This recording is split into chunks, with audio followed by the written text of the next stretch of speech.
বিরতির পর স্বাগত।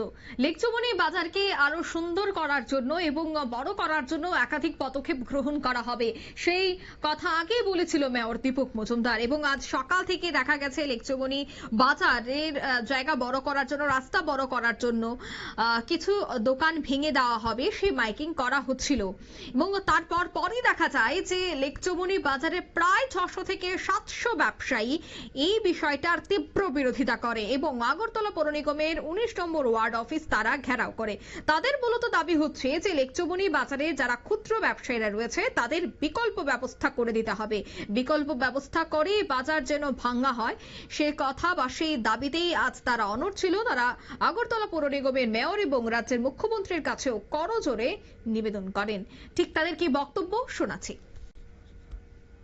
কার্যকর্তা আছে, আমরা সব মানুষ, কিন্তু আমরা 4 তারিখ বাজারে একটা মিটিং হয়েছে, কিন্তু মিটিং এর পরে 4 তারিখ এলো, 4 তারিখ বিকালেই আবার নোটিশ দিয়েছে, মানে মাইকিং করেছে, যে বলছে যে যাতে এই যারা 6 তারিখের মধ্যে সবকিছু পরিষ্কার করে দিতে হবে। কিন্তু আমি মেয়রের কাছে, কাউন্সিলের কাছে একটা আবেদন করুন যে আমরা 100 বার মেয়রের কাছে আমরা থাকবো, কাউন্সিলের কাছেও থাকবো, কিন্তু আমাদের যাতে একটা পুনর্নির্বাচন করে, যাতে আমরা যাতে করি, কারণ আমরা খুব কষ্টে আছি দাদা। কারণ আমরা মশার কামড় খেয়ে, আমরা ডাস্টবিনে, আমরা ইউরিনের সাথে, টয়লেটের সাথে আমরা দোকানদারি করছি। কিন্তু আমরা না শুধু আমাদের না, কিন্তু আমরা চাই লেকচুমনি বাজারে যত অফিসার বা ছোট বড় ধনী গরিব সব কিন্তু ওইখান থেকে বাজার করে, ওই বাজার করার পর কিন্তু আমরা 2 টাকা আয় করি, আয় করার পর কিন্তু আমরা সংসার চালাই। কিন্তু ওইভাবেই আমরা কাউন্সিলরের কাছে, মেয়রের কাছে, মুখ্যমন্ত্রীর কাছে আমরা আবেদন করব, যাতে আমরা যাতে একটা পুনর্নির্বাচন দিয়ে তারপরে আমরা ভেঙে দেখ বা আমরা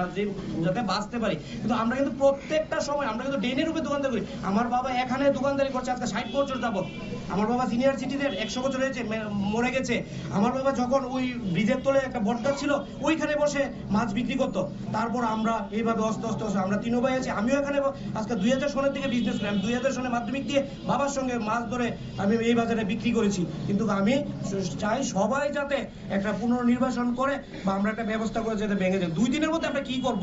আমরা আগে নোটিশ দিয়ে দিত, দেখো তোমরা 2-3 মাস, আমরা একটা কমিটির সঙ্গে বুঝা পরামর্শ করে যে আমরা একটা ব্যবস্থা করে যে ভেঙে দাও, তাহলে আমরা মানতে রাজি। কিন্তু নাহলে আমরা কোথায় যাব? আমরা বউ বাচ্চা নিয়ে মেয়রের বাড়িতে চলে যাবো একটু, না হলে আমরা কাউন্সিলের বাড়ির সামনে বাস আমরা ছেলে মেয়ে নিয়ে দোকানদারি না করে ওইখানে বসে থাকবো।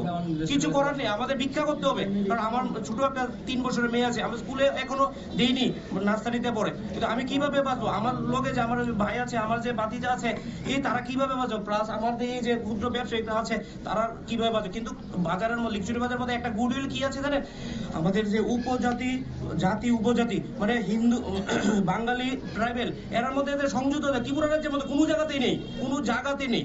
আমরা একজন ব্যবসায়ীদের প্রতি আরেকজন একটা টান থাকে, যদি একজনের একটা অসুস্থ হয় আমরা দোকানদার মিস করে কিন্তু যাই। কিন্তু আমরা আপনারা শুনলেন ব্যবসায়ীদের বক্তব্য। তারা অভিযোগ করছেন যে খুব দ্রুত যেন পদক্ষেপ গ্রহণ করা হয়, বিশেষ করে তাদের পুনর্বাসন দেওয়া হয়, সে দাবিতে কিন্তু আজ তারা অনড় হয়েছে। প্রায় 600 থেকে 700 ব্যবসায়ীরা তারা একত্রিত হয়েছে এবং তাদের মূলত দাবি হচ্ছে এখন যদি তাদের দোকানপাট ভেঙে দেওয়া হয় তবে তারা তাদের জীবিকা নির্বাহ করবে কিভাবে, ব্যবসাটা কিভাবে চালাবে। তবে সেক্ষেত্রে আগে পৌর নিগমকে এই বিষয়টা নিয়ে ভাবা দরকার, কিভাবে তারা ব্যবসা করবে সেই জায়গা তাদেরকে যেন নির্ধারণ করে দেওয়া হয়, তারপরে যেন দোকানপাট ভাঙা হয়, সেই দাবিতেই কিন্তু তারা আজ সকলে মিলে বিক্ষোভে সামিল হয়েছে। নিয়ে নিচ্ছে ছোট্ট একটি বিজ্ঞাপন বিরতি, সঙ্গে থাকুন।